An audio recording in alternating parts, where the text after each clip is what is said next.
너를 이끌어 이 땅으로 돌아오게 할지라 라는 제목으로 하나님의 말씀 증거하도록 하겠습니다. 날씨가 매우 덥고 또 습했던 추석이었지만 그래도 저는 즐거운 명절을 보냈습니다. 저처럼 이번 명절에 즐거운 시간을 보내신 분들도 많으시겠지만 또 한편에서는 몸이 너무 아파 큰 고통을 당하신 교우분들도 계십니다. 저는 가족을 만나서 즐거운 명절을 보내면서도 건강이 급격히 나빠지신 분들의 소식을 들으며 마음이 매우 무거웠습니다. 너무 좀 가식적인 것 같기도 합니다. 아이들을 데리고 바닷가에서 놀고 이러면서도 또 마음 한편으로는 이게 아프신 분들이 있는데 내가 이렇게 즐겁게 놀아도 이게 괜찮은 건가 그런 생각을 해봅니다. 안 놀면서 그런 생각을 하면 좀 멋있게 보일 텐데 놀면서 그런 생각을 하니까 이런 말을 하면서도 제 모습이 어떤 모습인지 잘 이렇게 분별이 되지 않습니다. 어쨌든 질병과 삶의 여러 가지 문제들로 인해 추석 연휴에도 여전히 고통 가운데 계신 분들을 생각하며 마음 아파하다가 오래전에 박영선 목사님의 하나님의 열심이라는 책에서 읽은 야곱 이야기를 떠올리게 되었습니다. 그래서 제가 그 책을 책장에 있는 책들 중에 찾아내어서 야곱 이야기를 다시 읽어보았는데 이렇게 낙심되었던 마음이 회복될 정도로 큰 은혜를 받게 되었습니다. 그래서 박영선 목사님의 하나님의 열심이라는 설교집을 다시 한 번 더 읽으며 제가 은혜 받은 야곱 이야기를 오늘 이 시간 여러분들과도 함께 나누어 보고자 합니다. 성경은 야곱이 태어나기 전에 이미 하나님의 선택을 받았다라는 사실과 야곱의 전 인생이 하나님의 계획 가운데 인도함 받았다라는 사실을 말씀합니다. 야곱을 택하신 하나님께서 그를 끝까지 인도하시는 이야기를 통해 하나님께 택함을 받았다라는 것이 얼마나 놀라운 은혜인가를 성경은 보여줍니다. 물론 아브라함, 요셉, 모세, 다니엘과 같은 그러한 사람들도 모두가 다 하나님께 택함을 받아 하나님의 계획 가운데 끝까지 인도함을 받았습니다. 그런데 아브라함이나 모세와 같은 사람들 신앙의 내 모습을 비추어 보면은 우리가 주눅들 때가 많을 줄로 압니다. 물론 아브라함이나 모세와 같은 이런 사람들도 큰 불신앙의 모습을 보일 때가 있었고 돌이키기 힘들 정도의 실수를 저지를 때도 있었습니다. 그래도 그들이 믿음으로 행한 일들을 생각해 보면은요, 그들에 비해서 나의 믿음은 너무나 초라해 보일 때가 많다는 겁니다. 그러나 야곱은 우리와 너무나 비슷하게 못난 모습을 많이 보여줍니다. 그래서 아브라함과 나를 비교해 보라고 하면은 이게 너무 위축되고 쫄리는데 야곱하고 비교해 보라고 보면 한번 비벼볼 만하다고 생각될 수도 있다는 것이죠. 그래서 하나님께서 야곱과 같은 사람을 택하여 주셨다는 사실, 하나님께서 야곱과 같은 사람하고 약속하신 것을 끝까지 다 이루어 주셨다는 사실이 우리에게 너무나도 큰 위로가 됩니다. 아브라함과 같은 사람과 맺으신 언약만 이루어 주셨다면 우리가 위축되고 실망하죠. 그런데 야곱과 같은 사람도 택하시고 이 사람에게도 약속하시고 이 사람에게도 아브라함이나 이런 큰 믿음의 사람들처럼 똑같이 말씀을 다 이루어 주셨다라는 사실이 우리에게 큰 위로가 된다는 겁니다. 오늘 우리가 살펴볼 야곱이 베델에서 겪은 사건도 하나님은 택하신 자를 위해서 계획하신 일들을 반드시 어떠한 조건과 환경에서도 이루어 가신다라는 사실을 보여주는 대표적 사건 중에 하나입니다. 야곱은 어머니와 함께 아버지를 속여 형 에서가 받아야 할 장자의 복을 가로채 버립니다. 장자가 받아야 할 복을 동생에게 빼앗긴 형 에서가 야곱을 죽여버리겠다라고 마음먹자 어머니 리브가는 자신의 오빠 집으로, 즉 야곱에게 외삼촌인 라반의 집으로 야곱을 피신시킵니다.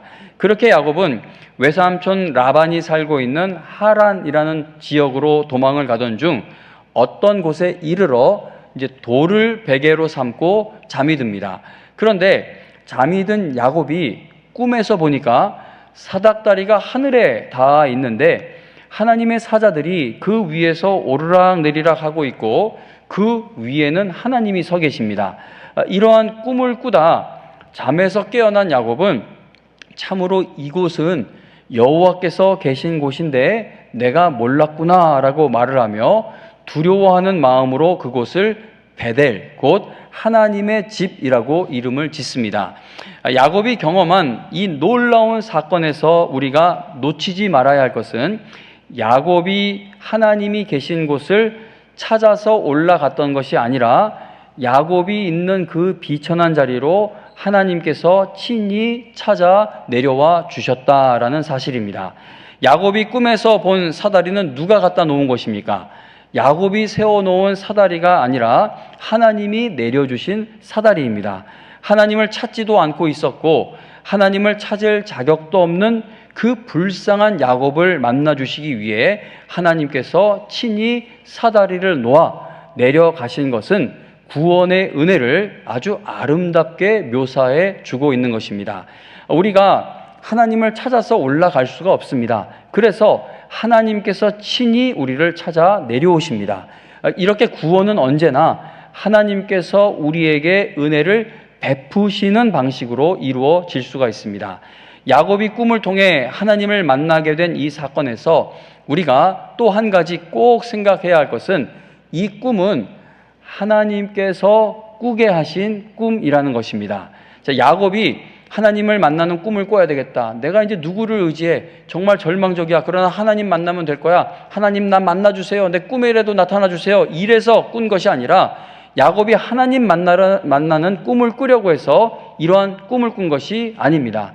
야곱은 하나님 만나는 것을 생각하지도 못하고 있었고 구하지도 않고 있었죠. 그런데 하나님께서 야곱이 꿈을 꾸게 하셔서 그를 찾아오신 겁니다. 야곱이 구원의 은혜를 찾아간 것이 아니라 구원의 은혜가 야곱에게 임했다는 것이죠. 요셉이 꿈을 꾼 것, 우리 꿈하면 요셉을 떠올리는데 요셉이 꿈을 꾼 것에 대해서도 생각해 보시기 바랍니다. 어느 날 요셉은 이상한 꿈을 연달아 꾸게 되죠. 요셉은 형들이 추수한 곡식단들이 요셉이 추수한 곡식단에게 절하는 꿈을 꿉니다. 그리고 또 다른 꿈에서는 해와 달과 11별이 요셉에게 절을 합니다. 자, 요셉이 그러한 꿈을 꾼 것은 그가 어떤 큰 비전을 품고 살았기 때문이 아닙니다. 우리가 요셉의 꿈꾼 거 설교 본문을 가지고 청소년들에게 그렇게 많이 말씀을 전하죠. 요셉이 비전을 품고 살아서 이렇게 성공했던 것처럼 청소년들이요, 여러분들도 비전을 품어서 하나님의 일꾼이 되라. 틀린 설교는 아니겠지만, 그러나 요셉이 꿈을 꾼 거 보면은 요셉이 내가 하나님의 일꾼이 되어야 되겠다, 하나님을 위해서 이런 일을 해야 되겠다, 그렇게 자기가 품었던 비전이 꿈이 아니라는 겁니다. 어느 날 느닷없이 하나님께서 요셉에게 그 꿈을 꾸게 하시고 하나님께서 그 꿈이 이루어지도록 요셉을 인도해 가신 것입니다. 오늘 본문에도 보면 하나님께서 야곱이 꿈을 꾸게 하시죠. 그리고 우리가 읽은 사회 보시는 목사님이 읽어주신 13절부터 15절에 보면 야곱에게 이루어질 일을 약속의 말씀으로 주시는 것도 하나님이십니다. 야곱이 하나님 나 이런저런 복을 주시고 은혜를 주세요 라고 적어서 드린 것이 아니라 야곱에게 이루어질 이 약속의 말씀도 하나님 편에서 일방적으로 주신 겁니다. 하나님께서 야곱에게 주시는 말씀은 아브라함에게 복을 약속하시면서 주셨던 말씀과 거의 비슷한데, 그런데 아브라함에게 하신 약속에는 없는 말씀이 15절에 들어있습니다. 15절에 보시면 하나님께서 야곱에게 내가 너와 함께 있어 네가 어디로 가든지 너를 지키며 너를 이끌어 이 땅으로 돌아오게 할지라 내가 네게 허락한 것을 다 이루기까지 너를 떠나지 아니하리라 라고 말씀하십니다. 하나님께서는 내가 너를 이끌어 이 땅으로 돌아오게 할 것이다 라고 야곱에게 약속하신 말씀을 이제 다 지키실 것을 이렇게 여기서 보여주고 계시죠. 그래서 야곱은 결국 하나님께서 말씀하신 그 땅으로 돌아올 것입니다. 그러나 야곱은요, 하나님께서 말씀하신 땅으로 돌아오기까지 얼마나 힘든 인생을 보내야 했는지 모릅니다. 우리가 구원받았어요. 그래서 너무나 큰 은혜를 받았습니다. 이제 천국을 향해 반드시 간다는 하나님의 약속을 받았어요. 근데 천국까지 가는 이 땅에서 사는 게 정말 얼마나 눈물겹고 힘들고 아플 때가 많은지 몰라요. 그러니까 이 야곱은 하나님께서 말씀하신 그 땅으로 반드시 돌아가죠. 그런데 돌아가기까지 얼마나 힘든 인생을 보내야 했는지 모른다는 겁니다. 그는 형 에서를 속인 일로 하란까지 도망갈 수밖에 없었는데 야곱은 그곳에서 아내를 4명이나 얻게 됩니다. 아내를 4명이나 두는 것은 당시 문화에서는 복을 받은 증거로 볼 수 있었을 것입니다. 왜냐하면 재산이나 어떤 능력이 되니까 아내를 4명이나 둘 수가 있었던 거겠죠. 그러나 성경은 아내를 4명이나 얻은 것을 복된 일로 절대 인정하지 않습니다. 야곱은 4명의 아내 때문에 정말 많은 고민을 하게 되었고 또 곤란한 일도 자주 겪게 됩니다. 힘든 하루 일과를 마치고 집에 돌아와도 자기가 제일 좋아하는 아내와 함께 있는 것이 늘 눈치가 보였죠. 왜냐하면 나머지 다른 아내들이 남편의 마음을 얻기 위해 서로를 질투하며 다투었기 때문입니다. 그리고 자식들이 속을 썩이는 일들도 많았습니다. 장남 르우벤이 아버지의 첩에게 저지른 일이나 또 아들들이 자기 여동생에게 악한 일을 저지른 그 부족을 찾아가서 그들에게 너무나도 악한 방법으로 복수했던 일, 그리고 아들들이 자기 형제를, 그 막내 동생을 팔아넘긴 일 등은 야곱의 마음을 평생 아프게 했던, 너무나 아프게 했던 일들입니다. 야곱의 생애는 또 도망 다니는 일도 많았습니다. 형 에서가 두려워서 피신에 와 있던 하란에서도 외삼촌과 생긴 불화 때문에, 외삼촌이 너무 착취를 하죠. 노동력을 착취하고 너무 갑질을 하니까 결국은 견디지 못하고 거기서도 도망쳐 나오게 됩니다. 도망쳐 나왔던 집으로 다시 도망쳐야 하는 처지가 되어버립니다. 야곱은 고향으로 다시 돌아갈 때 형이 나를 죽이면 어떡하나 해서 너무나 두려워했습니다. 야곱의 노년에는 약속의 땅이 아닌 낯선 땅 애굽으로 이주하여 거기서 마지막까지 거주하게 됩니다. 자, 이러한, 이게 빠르게 짧게 말씀드렸지만 이게 얼마나 정말 험악한 세월입니까? 이러한 인생길을 걸었던 야곱은 애굽의 바로왕 앞에 서게 되었을 때 바로에게 내 나그네 길의 세월이 130년인데 내가 험악한 세월을 보냈습니다라는 그런 말을 해줍니다. 야곱은 하나님께서 약속하신 모든 말씀이 얼만큼 이루어지는 인생을 살았습니까? 99% 이루어진 인생이 아니라 하나님이 그에게 약속하신 것이 다 이루어지는 인생을 살았습니다. 그러나 그는 자신의 인생을 험악한 세월이라고 표현해야 했을 만큼 인생에서 힘든 일들이 마지막까지 끊이지 않았다는 겁니다. 오히려 야곱의 형인 에서는 편하게 살았던 것처럼 보여지죠. 형 에서는 동생 야곱처럼요, 하나님이 꿈을 통해서 이렇게 막 찾아와 주시고 무엇을 보여주신 적도 없고요, 하나님께서 주신 이러한 약속의 말씀도 받지 못했습니다. 물론 그 에서에게 주시는 말씀도 있긴 하지만 야곱에게 주신 것 같은 이러한 놀라운 이런 꿈이나 말씀이 없었습니다. 그런데 외삼촌 집에서 돌아오는 야곱을 만나는 형 에서의 모습을 보면은 그동안 야곱이 죽도록 고생하고 있는 동안 형 에서는 훨씬 잘 먹고 편안하게 살고 있었던 것처럼 보여집니다. 자, 예수님을 믿는 사람과 믿지 않는 사람 중 어느 쪽 인생살이가 더 편한 것 같으십니까?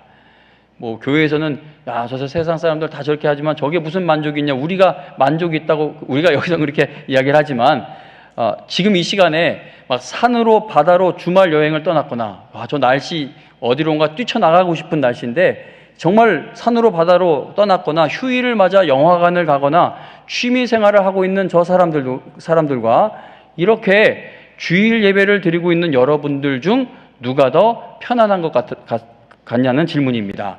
휴일인 일요일 오전 늦게까지 잠을 자거나 휴식을 아주 편하게 취하고 있는 저 세상 사람들과 일요일에도 아침 일찍부터 평소보다 깨끗한 모습으로 예배를 드리러 나오고 그리고 교회에 와서 봉사까지 하고 계시는 여러분들 중 누가 더 편한 것 같으십니까?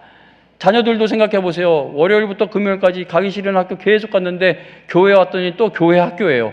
그러면 저 세상 사람들과 교회를 다니는 사람들 중 누가 더 편한 것 같냐는 겁니다. 예수님을 믿지 않는 사람들이 훨씬 더 편하게 사는 것처럼 보인다는 겁니다. 하나님은 우리가 세상의 방식대로 살아가도록 내버려 두지를 않으시기 때문에 신자의 인생은 세상 사람들의 인생보다 고단하게 느껴질 때가 많습니다. 하나님은 세상 사람들을 저렇게 사는 거에 간섭 개입을 안 하시잖아요. 근데 우리가 믿음에서 떨어질 것 같이 세상 것에 마음 빼앗기려고 하면 하나님이 늘 치고 들어오십니다. 개입을 하십니다. 그러니 우리의 인생은 저 사람들보다 고단하고 또 힘들게 느껴질 때가 많습니다. 하나님께서 우리를 가만히 두지 않으시는 것은 우리가 반드시 가야 할 곳이 있기 때문입니다. 걸어가야 할 길에서 벗어날 때 하나님은 우리가 그 딴 길에서 돌이킬 수 있게 하시기 위해 포기하지 않고 우리를 설득시키십니다. 더 이상 돌이킬 수 없을 때, 회개해도 늦을 때, 그때가 되어서야 자신의 모습을 깨닫게 되는 사람은 너무나도 불행한 사람인 것이죠.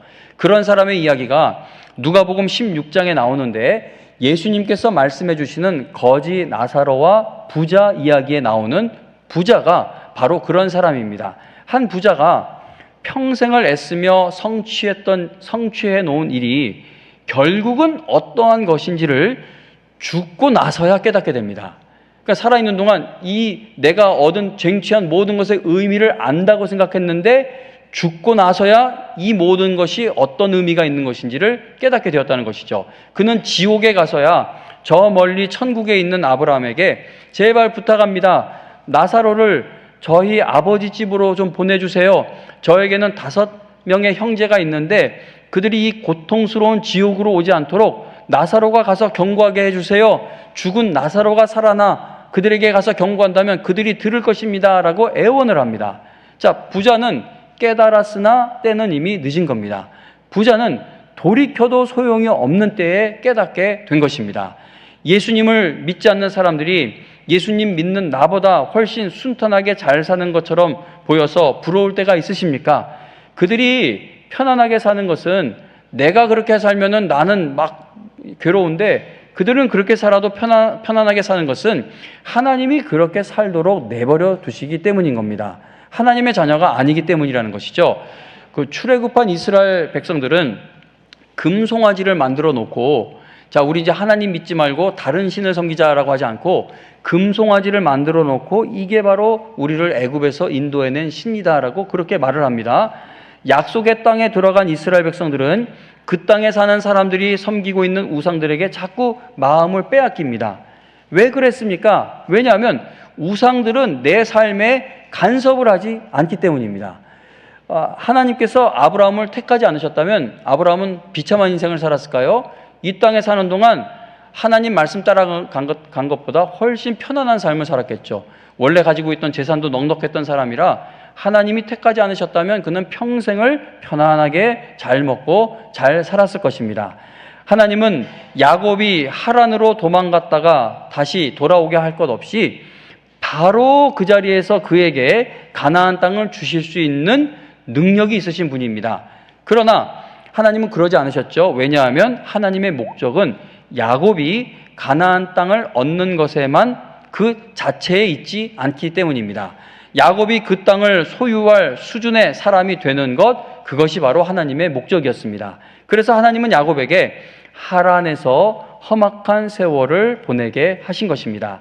천국에서 영원히 살아갈 사람들로 부름받은 성도들을 하나님께서 쉬지 않고 훈련시키십니다. 우리 훈련받아야죠. 우리 평생 하늘나라 가는 그날까지 훈련받아야 합니다. 예를 좀 들어보자면 예수님이 산에서 전하신 말씀, 산상수훈이라고 우리가 말을 하는데 뭐 8가지 복이나 아니면 성경에서 말하는 성령의 열매나 그게 우리에게 늘 있습니까? 없죠. 대한민국에서 최고로 신령한 목사님, 뭐 성도님이라 하더라도 그 8가지 복을 다 지키면서 살거나 아니면 성령의 열매가 24시간 내내 열려있고 그런 경우는 없습니다. 그래서 하나님은 우리는 근데 천국에서 결국 그러한 존재가 될 것입니다. 근데 아직 그렇지도 못한 존재를 그러한 백성으로 인정해 주신 하나님은 이제 우리가 정말 그렇게 될 백성들이기 때문에 이 땅에서 사는 내내 쉬지 않고 우리를 훈련시켜 가신다는 겁니다. 이 땅을 너와 네 자손에게 주겠다라고 약속하신 하나님은요, 야곱으로 하여금 하나님이 주신 땅을 소유할 수준의 사람으로 만들어 가고자 하셨다는 겁니다. 그러므로 야곱이 하란으로 도망간 것은 마치 하나님께서 그를 유학 보내신 것과 같다라고 박영선 목사님이 그렇게 표현을 합니다. 그렇다고 해서 하란에 가서 하나님께서 내신 시험에 합격을 해야지만 약속된 땅을 하나님이 그에게 주실 것이고 그러지 못하면 주지 않으시겠다, 그런 뜻은 아닙니다. 이렇게 생각해 보세요. 우리가 구원받았다면 우리에게는 이미 천국이 얼만큼 약속되어 있죠? 100%가 최고라면 100% 이상 확실하게 천국이 약속이 되어 있습니다, 이미. 그러나 이 땅에서 살아가는 동안 우리가 믿음으로 사는 일에 늘 성공합니까? 실패하죠.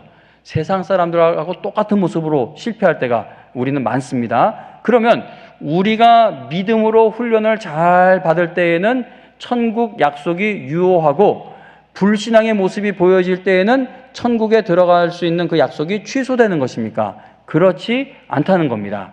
출애굽한 이스라엘 백성들이 그렇게 큰 신앙의 실패를 했고 광야에서 40년을 지내야만 했어도 하나님께서 아브라함에게 이미 약속하신 그 땅은 여전히 이스라엘 백성이 반드시 들어가게 될 땅이었다는 겁니다. 야곱의 인생을 보면은 너무나 큰 실수와 불신앙의 모습들이 있습니다. 그러나 야곱이 크게 실패할 때에도 하나님의 약속은 취소되지 않았다는 것이죠. 왜냐하면 그 모든 실패의 순간들까지도 하나님은 야곱을 하나님의 약속을 받아 누릴 사람으로 만들어가는 재료로 사용하셔서 그를 훈련시키고 계셨기 때문입니다. 운동선수들이 언제까지 훈련을 합니까? 이제 다음번 올림픽이 끝났지만 또 다음번 올림픽에 나갈 훈련을 한 선수들이 있다면 그 사람들이 언제까지 훈련을 합니까? 목표를 달성할 때까지 훈련을 받는 것이죠. 마라톤 선수라면 그 다음번 올림픽 때 마라톤 결승 지점에 딱 도착할 때까지 훈련은 멈추지 않습니다. 하나님께서 우리에게 내가 너를 이끌어 이 땅에 돌아오게 하겠다라고 말씀하셨다면 하나님은 그 약속이 다 이루어지게 될 때까지 우리를 훈련시키십니다. 하나님이 약속하신 것을 반드시 이루실 거예요. 우리가 아무리 못난 모습을 보여도, 야곱처럼 이렇게 못난 모습을 보여도 하나님은 약속하신 것을 이루실 것이기 때문에 하나님이 우리를 훈련시키시는 그 시간은 멈추지 않는 것입니다. 하나님이 우리를 훈련시키시는 방법이 때로는 너무나도 고통스럽게 느껴지기도 합니다. 하나님, 꼭 내가 이렇게 아파야 합니까? 꼭 그 사건이, 그 사고가 우리 가정에 일어나야 했습니까? 하나님, 꼭 그러한 분쟁이 우리 교회에 있어야만 했던 겁니까? 하나님이 우리를 훈련시키실 때 너무나 고통스러워서 하나님을 원망하려는 마음이 일기도 합니다. 그러나 우리는 훈련받는 그 시간들을 통해 하나님을 깊이 알아가게 되는 것이죠. 야곱이 라반과 같은 자기보다 더한, 정말 거울 치료라고 하는데 자기와 똑같은 그런 사기꾼 만나지 않았으면 그 자기를 그렇게 깊이 보지 못했을 겁니다. 우리는 이렇게 훈련받는 시간을 통해 정말 이게 무슨 시간 낭비야라고 생각되는 그러한 시간들을 통해 하나님을 깊이 알아가게 됩니다. 왜냐하면요, 하나님은 우리를 진심으로 사랑하시면서 훈련시키시기 때문입니다. 자, 만일 하나님께서 우리를 협박하고 막 위협하는 방법으로 우리가 하나님을 사랑하도록 훈련시키신다면, 사랑해 안 해, 그래서 안 한다고 뺨을 때리거나 막 발로 걷어차거나 막 엎드려 뻗쳐하고 막 때리거나, 자, 사랑해 안 해, 이런 식으로 우리를 훈련시키신다면 그것은 사랑이 아닌 강탈이라고 해야겠죠. 사랑이란 내가 상대방을 정말 좋아하는 것만큼 상대방도 어떤 이해관계나 위협을 받아서가 아니라 인격적 차원에서 기꺼이 나를 좋아해 주기를 기대하는 마음이라고 할 수 있습니다. 하나님께서 우리를 딱 붙잡아다 놓고 그 찬란한 천국과 또 너무나도 무서운, 진짜 스쳐보기만 해도 기절할 만큼 무서운 지옥을 두 개를 보여주신 후에, 자, 어느 쪽 택할래? 라고 물으신다면 잔뜩 겁을 먹고 하나님 사랑한다고 고백하겠죠. 그러나 하나님은 그러한 식으로 우리를 형벌을 주는 차원에서 대하는 것을 원하지 않으신다는 겁니다. 자, 야곱의 인생을 생각해 보세요. 하나님께서 야곱에게 약속하신 땅으로 그를 반드시 돌아오게 하시기 위해 야곱에게, 야, 너 이 길로 가지 않으면, 너 지금 내가 가라 하는 이 길로 가지 않으면 너 나한테 죽어. 한번 딴 데로 옮기기만 해봐. 발목아질 내가 어떻게 하나? 막 이렇게 협박을 해서, 협박하는 방식으로 그를 인도하지 않으십니다. 하나님은 야곱이 딴 길로 가려고 할 때, 심지어 이스라엘이라는 이름을 얻고도 딴 길로 가려고 할 때 그가 가려는 그 딴 길을 그냥 열어놓으셨습니다. 하나님께서는 야곱에게 모든 길을 다 펼쳐 보이신 후 가고 싶으면 어디 한번 네 마음껏 가보라고 열어놓으셨다는 겁니다. 하나님은 우리에게 자유의지를 허락하셔서 우리가 하나님을 사랑하고 하나님에게 기꺼이 항복하는 그 길로 돌아올 때까지, 그 길을 택하게 될 때까지 우리를 기다려 주시는 겁니다. 이것이 하나님께서 일하시는 방식인 것이죠. 아브라함이나 모세와 같은 위대한 믿음의 사람들 인생을 생각해 보시기 바랍니다. 다 딴 길로 갔다가 이 길은 아니구나, 내 생각대로 가는 건 아니구나, 그렇게 깨닫고 다 돌아왔어요. 아무리 위대한 신앙의 사람도 그렇게 딴 길로 갔다가 돌아오는 경우가 참 많습니다. 하나님께서 바라시는 길로 가지 않고 내 눈에 보기에 좋은 길로 갔던 길이 결국 어떤 길인가를 하나님께서 우리에게 보여주시는 순간이 오게 됩니다. 그래서 우리가 늦기 전에 돌이키게 하시는 것이죠. 그 예수님이 말씀하신 비유에 나오는 그 부자처럼 죽고 나서야, 돌이키기 수 없는 그 순간이 되어서야 알게 하시는 것이 아니라 늦기 전에 우리로 하여금 돌이키게 하신다는 겁니다. 구원받았음에도 세상의 것을 쫓아가던 사람들에게 하나님은 그 길로 가는 것이 얼마나 허망한가를 보여주십니다. 예수님을 믿어요. 구원받았어요. 그런데도 세상 사람들처럼 어떤 재력, 권력, 이걸 받는 것을 최고로 생각하고 살다가 하나님이 보여주시는 거예요. 돈이 얼마나 허망한 건지, 권력이 얼마나 허망한 건지, 이 세상에 건강이 최고야, 이렇게 살았는데 하나님이 보여주십니다. 성도에게 또 이 건강이라는 것이 얼마나 허망한 것인지를. 그렇게 하여 우리가 의지할 대상은 이 세상에 있지 않다는 사실을 깨닫고 하나님 앞에 우리가 항복하게 하셔서 우리를 인도해 가신다는 겁니다. 우리는 앞으로 남은 인생길에서 어떤 일을 만나게 되고 또 겪게 될지 알 수가 없습니다. 만일 앞으로의 날이 다 예측될 수 있는 것이라면 보험회사 같은 것이 필요가 있겠습니까? 세상에서 모든 분야의 전문가들이 많은 예상과 예측을 내놓습니다. 얼마나 세상에 똑똑한 사람들 많아요. 가정 전문가, 경제 전문가, 하여튼 온갖 전문가들이 많은 예상과 예측을 내놓습니다. 그러나 성도님 여러분, 우리의 인생을 보면요, 부자든 권력을 잡은 사람들이든 모든 사람들의 인생을 보면 우리는 답이 없어 보이는 현실을 살아가고 있습니다. 세상은 인생에 답을 주지 못하는 것이죠. 답 없는 현실 속에서 앞으로 겪게 될 일들도 알지 못하면서도 우리가 끝까지 인내하며 믿음으로 나그네 인생길을 걸어갈 수 있는 것은 나를 인도하시는 하나님이 선하시고 의로우시며 나를 정말 그분의 목숨을 걸고 사랑하신다는 사실을 알고 있기 때문입니다.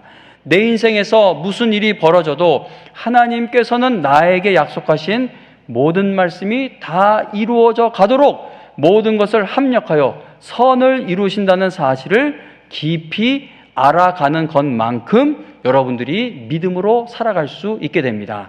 야곱은 하나님께서 그를 인도하신다는 것의 의미를 깨닫는 데에 굉장히 오랜 시간이 걸립니다. 오늘 본문이 베델에서 은혜 받은 게 정말 엄청나죠. 정말 엄청나요. 하나님 만난 겁니다. 와, 정말 다른 것도 아니고 내가 찾지도 않고 내가 정말 아빠, 형 사기치고 엄마와 짜서 사기치고 이 형이나 죽여버린다고 해서 도망오고 있고 나 아무도 도와줄 수도 없고 하는데 거기서 하나님이 찾아오셨어요. 이게 얼마나 감격스러워요. 정말 엄청나죠. 근데 하나님이 너를 반드시 이끌어 인도하겠다, 너에게 복을 주겠다, 은혜를 주겠다, 이것의 의미를 깨닫는 데에 오랜 세월이 걸렸다는 겁니다. 야곱이 긴 세월을 하나님께서 약속하신 말씀을 잘 알아듣지 못했던 것이 오히려 저에게 위로가 됩니다. 만일 야곱이 하나님께서 이 베델 사건에서 말씀하신 것을 단번에 한 번에 알아듣는 사람이었다면 저는 하나님 앞에서 위축될 것 같아요. 내 믿음의 길로 가다가 실패하게 되었을 때 하나님 앞에 할 말이 없을 것 같습니다. 그러니까 이렇게 생각해 볼게요. 하나님께서 저에게 야 최연, 현아, 내가 성경에 기록해 놓은 이 야곱이라는 사람 좀 봐라. 야곱이 나의 말을 단번에 알아듣고 너는 왜 이렇게 못 알아? 야곱 봐. 야곱은 한마디 하니까 10가지를 깨닫잖아. 야곱이 다 알아듣고, 그리고 내가 야곱이 조금 잘못된 길로 가려고 할 때 매를 드는 척만 해도 얘가 얼른 정신 차리고 마음을 돌이켰지, 야곱처럼 나를 따르는 것이 신자의 모습이다라고 그렇게 말씀하신다면 저는 너무 주눅이 들어 하나님 앞에 담대히 나아가지 못하게 될 것입니다. 그러나 그러지 못한 야곱, 베델에서 이 놀라운 하나님 만남의 체험, 약속의 말씀의 은혜를 받았는데 그거를 오랜 세월 깨닫지 못하는데 하나님이 깨달을 때까지 인도하신 이 사건을 보면서 저에게 큰 위로가 된다는 겁니다.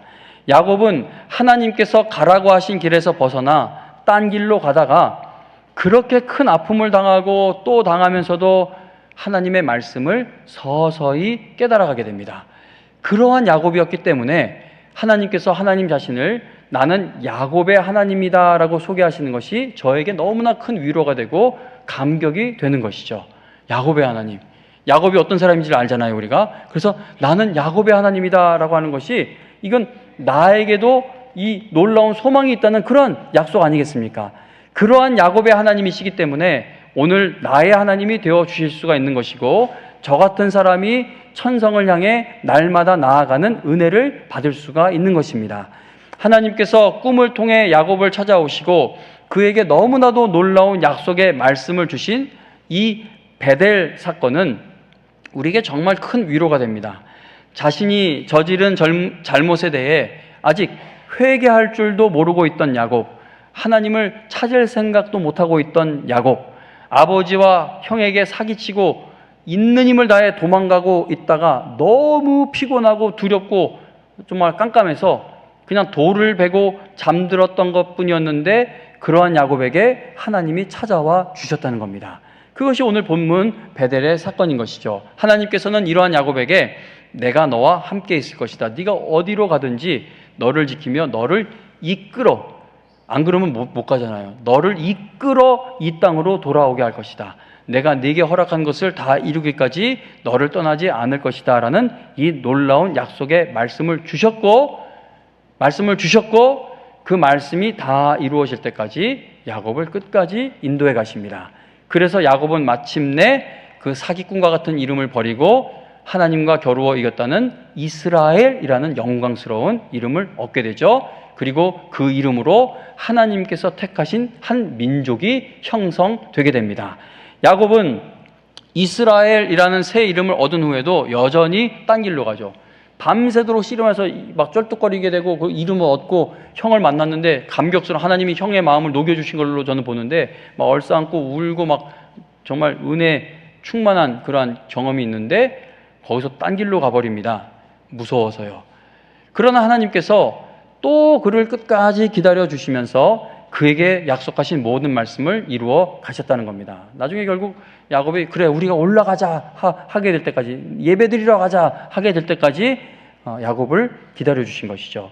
베델에서 하나님을 만난 야곱은 하란에 가서 20년 동안 정말 죽을 고생을 합니다.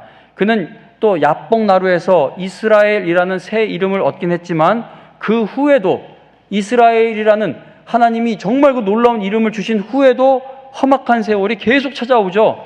딸 디나가 참혹한 일을 겪은 것도 그는 감당해야 했으며 사랑하는 아들 요셉을 잃어버리는 큰 아픔까지도 겪게 됩니다. 그리고 말년에는 기근 때문에 애국까지 내려가게 됩니다. 그런데 야곱은 고난의 연속인 것처럼 보이는 그 험악한 세월을 계속 통과하면서도 이스라엘이라는 그 하나님께서 주신 그 이름값을 하는 믿음의 사람으로 변화되어 가기 시작합니다. 창세기 47장에 가서 보면은요, 애굽에서 총리가 된 요셉이 이제 아버지 야곱과 온 가족을 다 애굽으로 불러들이죠. 다 데리고 옵니다. 요셉이 애굽에 온 아버지 야곱을 바로 왕에게 소개할 때에 야곱이 바로에게 축복했다라고 성경은 증언합니다. 당시 바로가 어떤 존재였는지 여러분 아시지 않습니까? 애굽 왕이었던 바로는요, 오늘날로 치면 전 세계 권력자들의 힘을 다 합친 것보다 더 막강한 권력을 가진 사람이 바로 바로입니다. 당시 세상을 지배하는 최고 권력자가 바로인 것이죠. 그런데 먹을 양식이 없어서 애굽으로까지 내려오게 된 야곱이 바로를 만나자마자 그를 축복했다는 겁니다. 바로가 야곱에게 당신 너 나이가 얼마냐라고 묻습니다. 그러자 야곱이 바로에게 내 나그네 길의 세월이 130년입니다. 내 나이가 얼마 못 되니 우리 조상의 나그네 길의 연조에 미치지 못하나 험악한 세월을 보냈습니다라고 말해줍니다. 자, 그리고 나서 야곱이 어떻게 하냐면요, 야곱은 바로를 또 한 번 더 축복하고 그 자리에서 물러나옵니다. 야곱은 자기보다 월등한 힘을 가진 사람들 앞에서 늘 위축되어 있던 사람이죠. 세상의 복을 늘 탐냈던 사람이, 엄마 뱃속에서부터. 참 대단하죠. 찔긴 사람. 정말 야곱 별명 지으라면 잡초라고 지을 만큼. 잡초 뽑아보셨으니까 잡초는 안 뽑혀요. 저 꽃은 어떻게든 살려보려도 다 죽는데 잡초는 아무리 죽이려고 해도 죽질 않습니다. 야곱은 진짜 찔긴 사람이죠. 어떤 일이 찔겼습니까? 세상 것을 얻는 것에. 세상 것을 얻는 것에 찔긴 사람이었고, 그러다 보니 세상 것을 많이 가진 사람 앞에서는, 힘을 가진 사람 앞에서는 늘 위축되어 있던 사람이에요. 예를 들어 가장 좋은 예로 형 에서를 다시 만나게 되었을 때 막 7번이나 머리를 조아리며 주의 종 야곱입니다 라고 했던 사람이 바로 야곱이죠. 그러했던 야곱이 말년에는 당당하게 당시 최고의 권력을 가진 바로를 축복하는 담대한 믿음으로 서게 되었다는 겁니다. 바로와 같은 모든 것을 다 가진 사람을 당당하게 축복해 줄 수 있는 야곱의 이러한 담대함은 험악한 세월 동안 하나님께서 그의 불신앙을 하나하나 항복시켜 가시면서 그를 인도해 주시는 과정을 통해 길러진 모습이라는 겁니다. 여러분과 제가 이 놀라운 은혜 가운데 있다는 것이죠. 하나님께서 마침내 야곱을 이스라엘로 변화시키신 것처럼, 그러니까 이스라엘처럼 되나 보자 그리고 이름을 주시잖아요. 우리가 성도다운 모습이 있나 보자 하고 성도로 부르신 것이 아니라 그걸 먼저 주시죠. 하나님께서 마침내 야곱을 이스라엘로 변화시키신 것처럼 우리에게서도, 여러분과 저에게서도 하나님, 제가 정말 하나님만을 사랑합니다 라는 마음에서 우러나오는 고백이 터져 나오게 될 때까지 하나님이 우리를 끝까지 포기하지 않고 인도해 가신다는 것이 성경의 약속인 것입니다. 여러분들 인생에서 지금 험악한 세월처럼 생각되는 그 모든 순간들이, 울고 계시는 그 순간들도 하나님께서 야곱이 이스라엘로 변화되어가는 그 과정에 놓아두신 것임을 잊지 마시기 바랍니다. 너를 이끌어 이 땅으로 돌아오게 할 것이다 라는 그 약속을 하나님께서 지금 지켜가고 계시는 과정 속에 여러분과 제가 있다는 것이죠. 이 땅에서의 훈련을 믿음으로 잘 견뎌내어 하나님께서 여러분들을 꼭 세워주실 저 높은 곳을 향하여 날마다 나아가시기를 바랍니다. 험악한 세월 같지만 정말 이따위 일이 왜 나한테 일어나? 이거는 시간 낭비 아니야. 이런 일은 일어나지 말아야지. 그런 험악한 세월 같지만 사실은 우리는 하나님의 놀라운 은혜 가운데서 저 천성을 향해 나아가고 있다는 겁니다. 하나님이 반드시 이끌어 가시기 때문이죠. 와, 하나님, 진짜 하나님보다 더 좋으신 분이 세상에 어디 있겠습니까? 야곱을 택하시고 그를 위해 평생 일하시며 인도하신 하나님의 그 놀라운 은혜를 여러분들도 일생 체험하며 하나님께서 인도하시는 저 높은 곳을 향하여 날마다 나아가는 큰 복을 받게 되시기를 주님의 이름으로 축원합니다.